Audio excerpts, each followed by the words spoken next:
네, 지금 여야의 명운이 달린 11월이 시작됐습니다. 오는 11월 15일 그리고 25일에는 이재명 대표의 1심 선고를 앞두고 민주당이 어제 이 윤석열 대통령의 육성이 담긴 녹취 파일을 처음으로 공개하면서 전국이 요동치고 있는 상황입니다.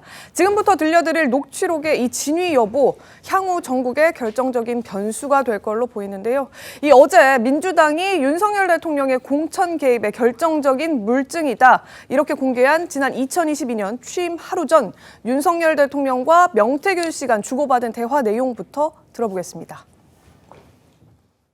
선관위에서 나한테 물고 왔길래 내가 김영선이 경선 때도 열심히 뛰었으니까 너는 김영선이 좀 해줘라 그랬는데 거기가 말이 많네. 당해서 진짜 평생을 잊지 않겠습니다. 고맙습니다.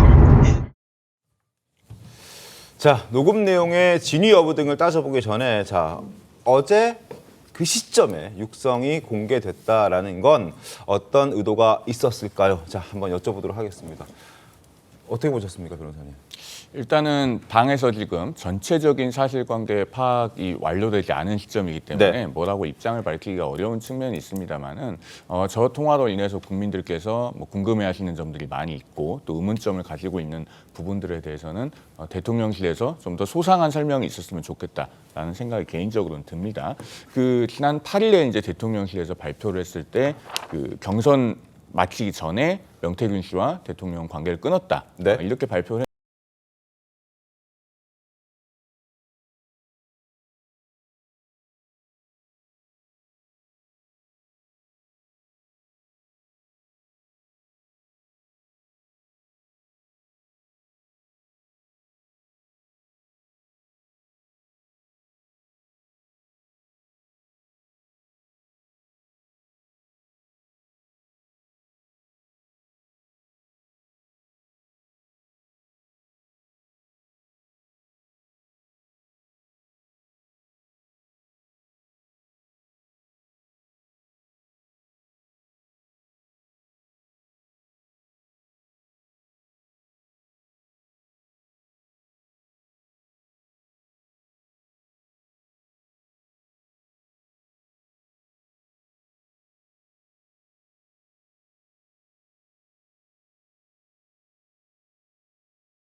통해서 그 총선 관련 여론조사를 하고 친박 정치인들을 특정 지역에 배치하기 위해서 경선 리스트까지 보냈던 행위란 말이에요. 전혀 내용이 다르다. 당에서 의견을 물어봐서 의견을 얘기한 거는 뭐 1호 당원으로서 자신이 정치적인 그런 의견을 얘기를 할 수 있는 거죠.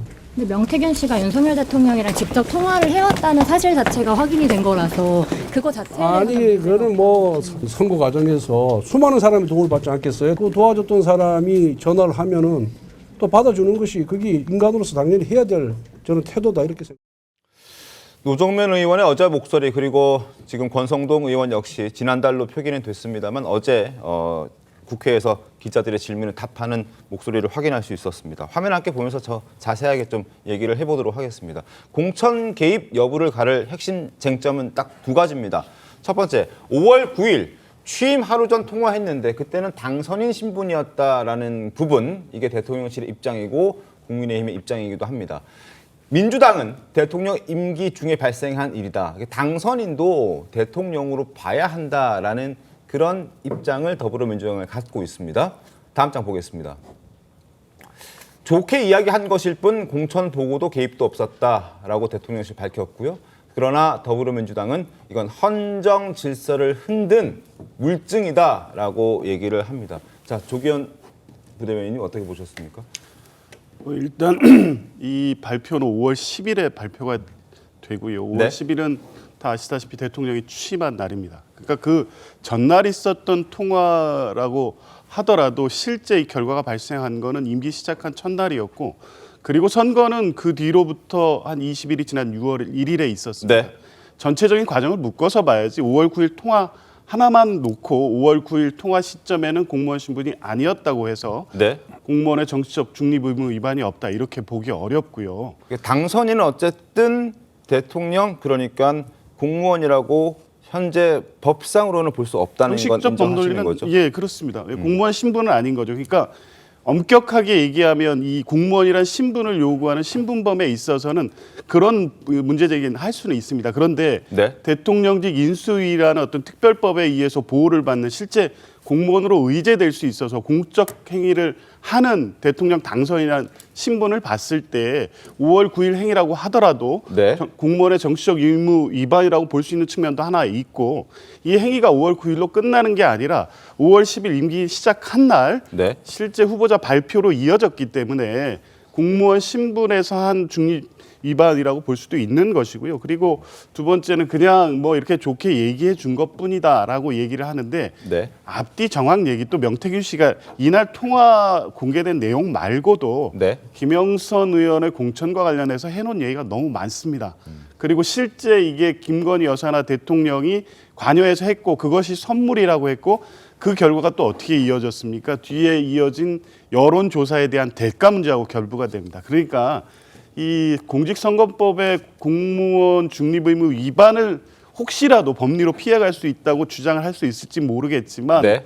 실제 대선 여론조사 3억 7천만 원의 대가성 거래가 결부될 경우에 이것은 이 수뢰후 부정처사죄 뇌물죄로 연결이 되기 때문에 이 내용 역시 뭐 공무원 신분 문제를 제기할 수는 있지만 수뢰후 부정처사죄에서는 공무원이 될 개연성이 높은 상태에서 이 수뢰를 하고 이후에 부정처사를 하거나 하는 범죄에 대해서는 다 죄가 인정이 되는 게 판례입니다. 근데 그 김영선 씨 지금 공천 개입했다는 것과 지금 방금 말씀 주신 그 여론조사에 비용을 지불하지 않았다는 부분은 별도의 문제를 말씀하신 다른 문제죠. 거죠? 예, 그러니까 이 부분을 그런 식의 어떤 공무원 신분이 아니었기 때문에 피해갈 수 있다 주장할 수 있을지 모르겠지만 지금 명태균이 제기해 놓은 여러 가지 이슈, 공천 개입, 국정 개입, 김건희 여사의 뭐 여러 가지 뭐 산단 뭐 문제부터 해서 이런 부분들을 지금 이렇게 5월 9일 하나로 이 해명하고 넘어간다 한들 이 상황을 막을 수 있을까 이런 뭐 근본적인 문제 제기를 하는 겁니다.